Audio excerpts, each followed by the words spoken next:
Hello and welcome to FDS. My name is Nate and I'm your host. Today we are going to be talking about getting that perfect gift for the Magic the Gathering fan in your life. Now this video can be for anyone who is not a fan of Magic the Gathering and they're trying to pick up a gift for a friend or loved one who is, or this also can apply to anyone who is a fan of Magic the Gathering, but they may not know as much about Magic or they may not know as much about the person's tastes. So my first tip is don't, especially if you know nothing about Magic and you know nothing about your recipient's taste in Magic. You may want to rethink getting them a gift that is about Magic the Gathering. And I don't say that to be mean, I say it because you want them to enjoy the gift that you give them. And if you don't know anything about Magic and you don't know anything about their tastes in Magic, then there is a high chance you're going to get them something either they don't need, might not like, or most likely they already have. Think long and hard before you go down this path. Now, there are ways that you can get around that. You can learn about their tastes. You can even maybe learn a little bit about Magic. It's kind of fun. There's other videos on the channel here that you can check out and see if it might be your cup of tea. If you don't think you have time or you're just not interested, then maybe rethink the idea. Now, I still have a suggestion for you, and that is get a gift card. Find out where they get their Magic cards and where they get their accessories and get a gift card for that store. If it's a local game store, then I highly encourage you to do so. I'm sure the local game store has gift cards. But if you're in a situation where your friend doesn't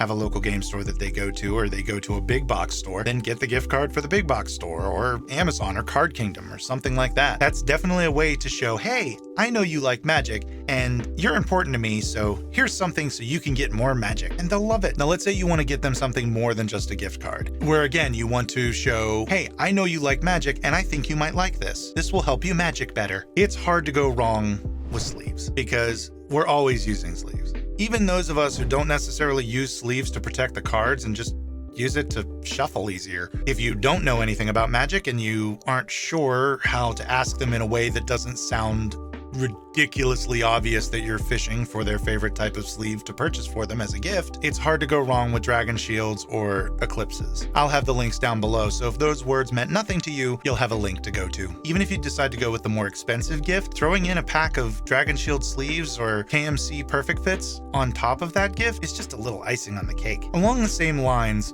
deck boxes.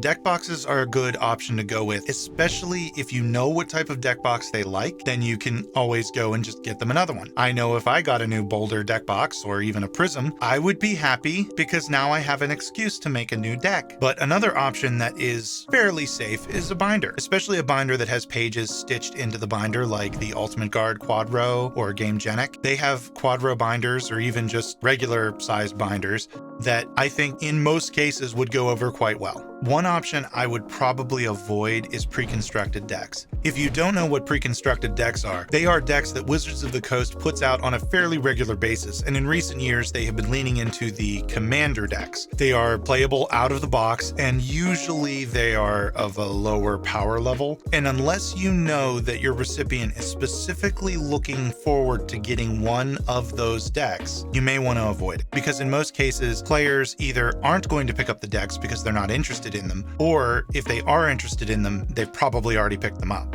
Unless you heard them specifically say, I can't wait to pick up this deck, I just don't have the money yet, then maybe avoid pre-constructed decks. I would avoid picking up singles. Again, if you have heard them say, I really want to get this card, I'm just saving up for it, then pick up that card. Even if you know they love slivers, unless you're buying them a Sliver Queen, don't go with singles because they probably already have what they like. The big exception to this is anything from alpha, beta, or anything on the reserve list. Yes, even the crap ones. Really, at this point, I would like to get an alpha planes. But again, this all depends on your recipient. If they're the type that view these cards as game pieces and nothing more, buying them a Llanowar Elves from Alpha might not be the best option because they're just gonna sleeve it up maybe and play it. Now, one thing very hard to go wrong with is booster packs. Just buy them some set booster packs, draft booster packs, booster box of a set. I'm sure they will appreciate that a lot. You could go ham and get a collector's booster box. That's cool too. A great option here if you really want to wow them is get them a booster pack from an old set. Especially if they are a player who's been playing for a while. Maybe if you know what their first set was that they started playing Magic, then maybe see if you can find a booster pack from that set. What I do try to do is try to help you think of getting in the shoes of your recipient. so you can get them the best gift that they will enjoy, because that's the goal. You want to get them something that they will enjoy. That's the whole point of gift giving. Try to think of their perspective before you start selecting your gifts. Now, one gift you can get for me is clicking on that and liking and subscribing. That would be awesome too. This show is part of the CIP network, inspiring creativity, one episode at a time.